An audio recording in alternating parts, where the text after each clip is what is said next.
চাওক প্ৰতিভা সকলোৰে মাজত থাকে কিন্তু সেই প্ৰতিভা কিছু লোকে মানে দেখুৱাব নিবিচাৰে আৰু কিছু লোকে দেখুৱাবলৈ সুবিধা লাভ নকৰে কিন্তু যিসকল লোকে সেই সকলো অসুবিধা আঁতৰাই নিজৰ প্ৰতিভা দেখুৱাবলৈ সক্ষম হয় তেওঁলোকে জীৱনত সফল হ'বগৈ পাৰে আজি আমি আহিছোঁ তেনে এজন মানে যুৱ শিল্পীৰ ওচৰলৈ যিজনে নিজৰ প্ৰতিভাৰে খুব কম সময়ৰ ভিতৰতে সমগ্ৰ নগাঁও জিলাৰ লগতে অসমৰ বিভিন্ন ঠাইত তেওঁ জনপ্ৰিয় হৈ পৰিছে গতিকে বলক বন্ধুসকল আমি তেওঁক লগ ধৰোঁ তেওঁ কেনেধৰণে আগবাঢ়ি গৈছে সেই সকলোখিনি আজি ব্লগটোত মই দেখাম আহি আছোঁ দাদাজনৰ ঘৰলৈ তেওঁ আচলতে অতি খুব কম সময়ৰ ভিতৰতে নগাঁও জিলাত বিখ্যাত হৈ পৰিলে নগাঁও জিলাৰ লগতে অসমৰ বিভিন্ন ঠাইতো তেওঁ বিখ্যাত হৈ পৰিছে গতিকে আজি দাদাজনক লগ ধৰোঁ কেনেধৰণেনো তেওঁ এই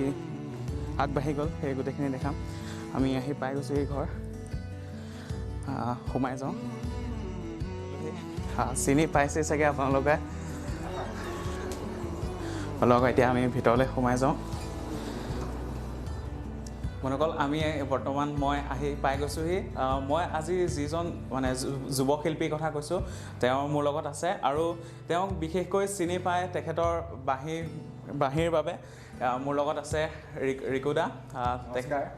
তেখেতক চিনি পায় বাঁহীৰ কাৰণে এতিয়া সমগ্ৰ নগাঁৱৰ লগতে অসমৰ বিভিন্ন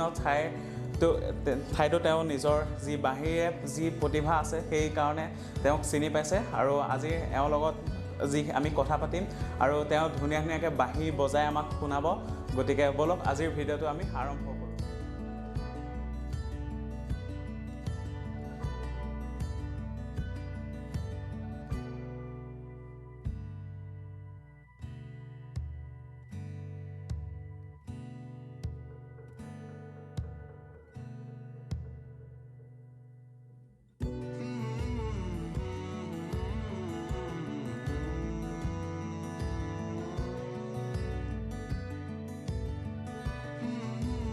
মই আছোঁ ৰিকুদাৰ লগত প্ৰথম মই সুধি লওঁ ৰিকুদাক যে ৰিকুদাই এই বাঁহী বজোৱা যিটো তেওঁৰ জাৰ্ণি সেইটো কেতিয়াৰ পৰা আৰম্ভ কৰিছিল আৰু প্ৰথম কেনেধৰণে আৰম্ভ কৰিছিল তেওঁৰ গুৰু কোন আছিল সেই সকলোখিনি সুধিম গতিকে বলক তেওঁক আমি সুধি লৈ জানো আৰু আপোনালোকেও জানক যে ৰিকুদাই কেতিয়াৰ পৰা এয়া আৰম্ভ কৰিছিল আৰু কেনেদৰে নিজৰ যি সফলতা আছে সেই সফলতাৰ পথ কেনেদৰে আগুৱাই গৈছে সফলতাৰ পথত সেই গোটেইখিনি জানো ৰিকুদা তুমি প্ৰথমে কেতিয়াৰ পৰা মানে হেৰি কৰিছা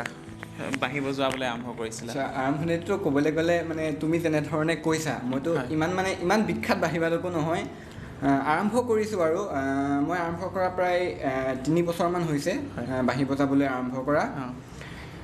প্ৰথমতে মই গাঁৱৰে কৃষ্ণত বুলি দাদা এজন আছে তেওঁৰ পৰা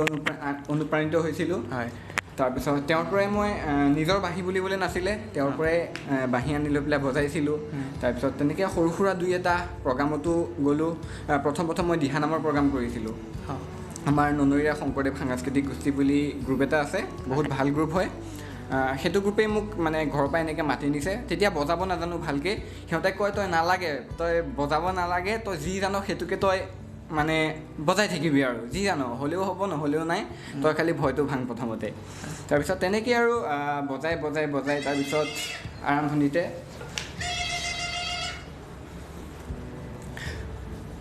তাৰপাছত তেনেকৈ বজাই অলপ পাৰিলোগৈ তাৰপিছত দীপক শৰ্মা ছাৰৰ ওচৰত গৈ এডমিশ্যন ল'লোঁ নগাঁৱৰ খুটিকটীয়াৰ দীপক শৰ্মা ছাৰ আন্তঃৰাষ্ট্ৰীয় বাঁহীবাদকজন নহয় দেই আমাৰ নগাঁৱৰে তাৰপাছত তেওঁৰ তাতে অলপ ক্লাছিকেল অধ্যয়ন কৰিলোঁ এতিয়াও শিকি আছোঁ মই তাৰপিছত তেনেধৰণেই আগুৱাই গৈ আজিৰ এই পৰ্যায় পাইছোঁ আৰু মই এটা কথা ক'ব বিচাৰোঁ যে সদায় আৰম্ভণি সৰুৰ পৰা কৰক যে ভাবিব নালাগে যে মই এদিনতে পাৰিম বা এদিন কৰিলেই হ'ব আৰু নহ'লে মই এদিন তেনেকুৱা নহয় ৰিকুদাই আমাক কৈছে যে তেওঁ প্ৰথম দিহা নামৰ পাৰ্টিত গৈছিল আৰু লগৰখিনিয়ে কৈছিল যে বজা আৰু ভয়টো ভাং আৰু তেনেকৈ আৰম্ভ কৰিলে আৰু আজি এইখিনিত আছে তুমি বহুত এতিয়ালৈকে প্ৰগ্ৰাম কৰিছা এনেই কেনেধৰণৰ প্ৰগ্ৰাম হয় সেয়া কোনোবা মানে গায়কৰ লগত নে গায়কৰ লগতো কৰিছোঁ কৈছোঁতো প্ৰথমতে মই দিহানামৰ পৰা আৰম্ভ কৰিছোঁ তাৰপাছত মই আমাৰ যিটো ষ্টেজত হয় বিহু গ্ৰুপৰ লগত মানে মই বাঁহীৰ লগত পেঁপাও বজাইছিলোঁ বাঁহী আৰু পেঁপা দুইটা লৈ পেলাই মই তেনেকৈ বহুকেইখন মঞ্চত বিহু প্ৰগ্ৰাম কৰিলোঁ অকল অসমতে নহয় অসমৰ বাহিৰলৈকো গৈছোঁ ৰাজস্থান তাৰপিছত বিশাখাপট্টনম অন্ধ্ৰপ্ৰদেশৰ বিশাখাপট্টনম তেনেকৈ গৈছোঁ আৰু অসমতো বহু ঠাই শিলচৰ হাইলাকান্দি সেইফালেও আমাৰ যিটো সংস্কৃতি আছে মানে সংস্কৃতিটোৰ নিদৰ্শন দাঙি ধৰিবলৈ গৈছিলোঁ তেনেধৰণেই তাৰপিছত আৰু বাকী আৰ্টিষ্ট প্ৰগ্ৰামো কৰা হয় তেনেকৈ কিন্তু আৰ্টিষ্ট প্ৰগ্ৰামত মই এতিয়ালৈকে মানে ইমান প্ৰফেচনেলি মানে আৰ্টিষ্ট প্ৰগ্ৰামত এতিয়ালৈকে নামা নাই এতিয়ালৈকে মই মানে যিটো আমাৰ থলুৱা সংস্কৃতিৰ লগতে এতিয়া বৰ্তমানলৈকে মই জড়িত আছোঁ এজন অসমীয়া যুৱক আৰু অসমীয়া সংস্কৃতিক তেখেতে অসমৰ লগতে অসমৰ বাহিৰৰ ঠাইবোৰতো মানে দেখুৱাইছে অসমৰ যি সংস্কৃতি আছে সেয়া দেখুৱাইছে আৰু এতিয়া আমি ৰিকুদাৰ পৰা এটা বাঁহীৰ সুৰীয়া মানে কি বুলি কয় সেইটো টিউন বুলি কয় আমি সেইটো বাঁহী ধুনীয়া সুৰ এটা শুনিম গতিকে বলক ৰিকুদাই বজাব বাঁহী আমি শুনি লওঁ সুৰটো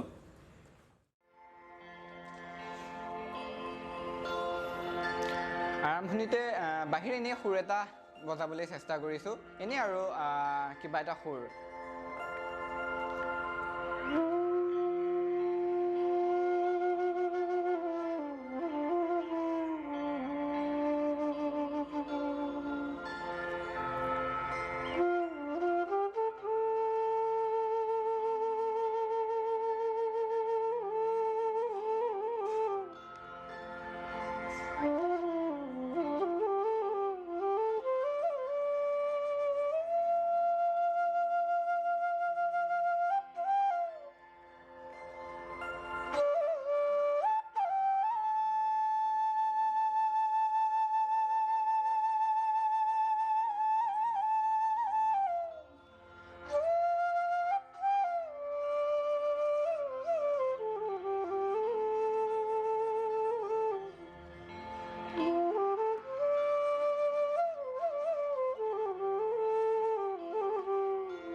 চিনেমাখন সকলোৱে চাইছোঁ আৰু ক্ৰিছত যোনটো বাঁহীৰ সুৰ আছে সেইটো সঁচাকৈ বহুত মানে মনোৰম বাঁহীৰ সুৰ আৰু ৰিকুদাই এতিয়া আমাক সেইটো বজাই শুনাব গতিকে সেইটো এবাৰ শুনি লওঁ আহক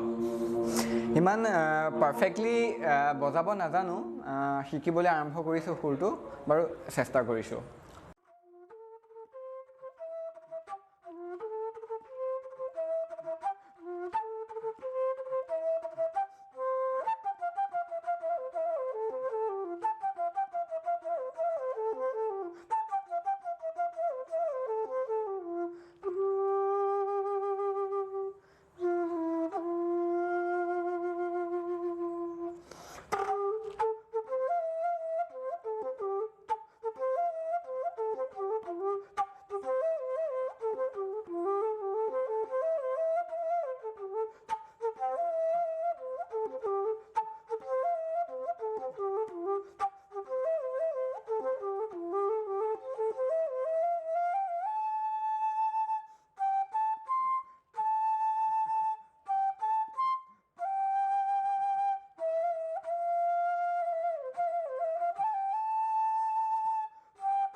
যেতিয়াৰ পৰা মানে বাঁহীৰ এই যাত্ৰা আৰম্ভ কৰিছে তেতিয়া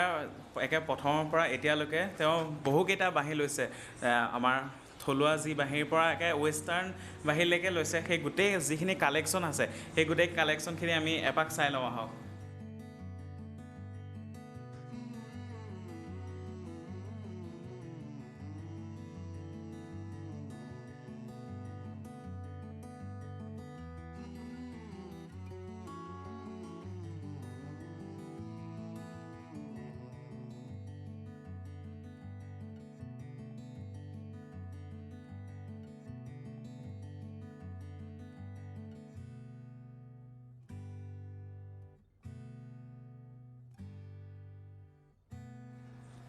ৰিকুদাৰ কালেকশ্যনত মই এটা মানে আচৰিত ধৰণৰ বাঁহী দেখিলোঁ আৰু ৰিকুদাক সুধিলোঁ সেই বাঁহীটোৰ কথা আৰু আপোনালোকেও জানি লওক বাঁহীটো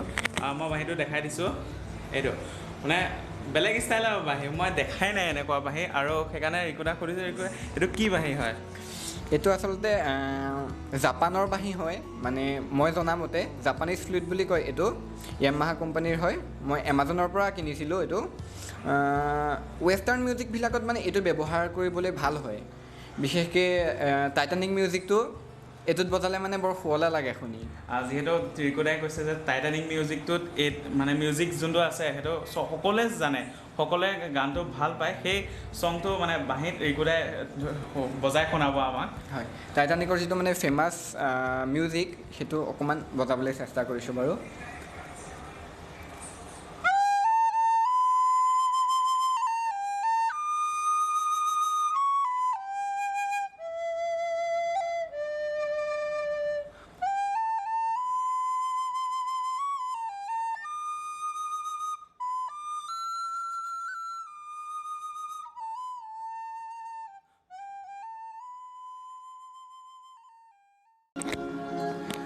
মই ৰিকুদাক এটা বিশেষ অনুৰোধ কৰোঁ যে মোৰ ফালৰ পৰা অনুৰোধ কৰিছোঁ যে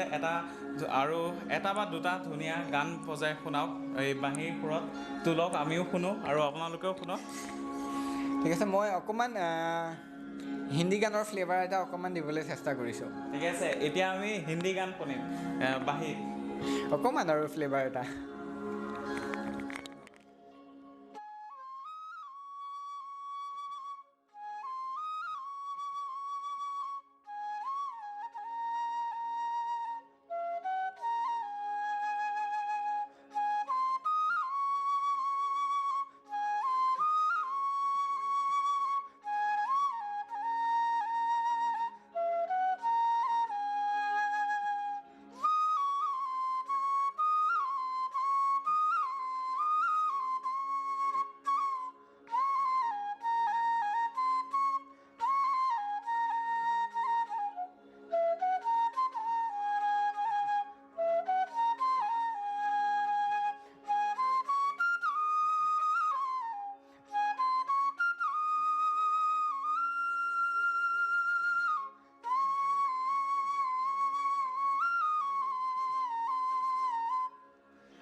আমি সকলোৱে নিজকে অসমীয়া হিচাপে বহুত গৌৰৱ কৰোঁ আৰু আমি একোজন অসমীয়া যুৱক হিচাপে আমাৰ সকলোৰে মানে বিহুৰ প্ৰতি এটা বেলেগ মানে চখ আছে সেইকাৰণে যদি এতিয়া বাঁহীত এটা বিহু নুশুনো তেতিয়া আমাৰ মানে ভিডিঅ'টো সম্পূৰ্ণ নহ'ব সেইকাৰণে ৰিকুদাৰ পৰা এটা ধুনীয়া বিহু এটা শুনিম এই বাঁহীত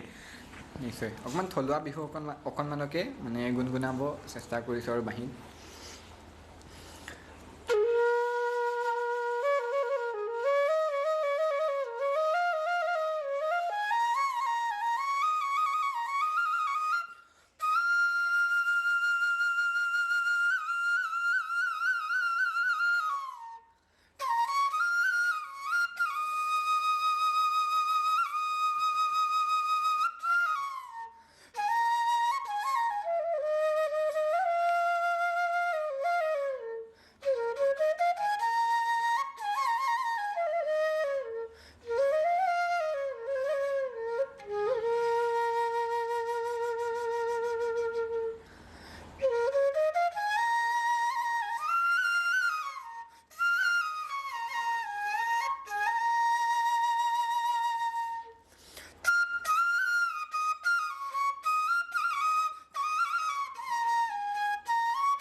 অতি সুন্দৰ খুব ভাল লাগিছে একদম পুৰা যদিও বিহু ছিজন নহয় তথাপি একদম পুৰা বিহু বিহু লাগি গৈছে গতিকে আপোনালোকৰ কেনেকুৱা লাগিছে সেইটো কমেণ্ট কৰি জনাব মোৰ কিন্তু সঁচাই বহুত ভাল লাগিছে যদিও বিহু ছিজন নহয় পুৰা মানে গা ৰাইজাই কৰি যায় বুলি কয় নহয় সেইটো হৈ গৈছে একদম পুৰা বহুত ভাল লাগিছে মানে বিহু ইয়াত মানে বাঁহীত শুনি পেলাই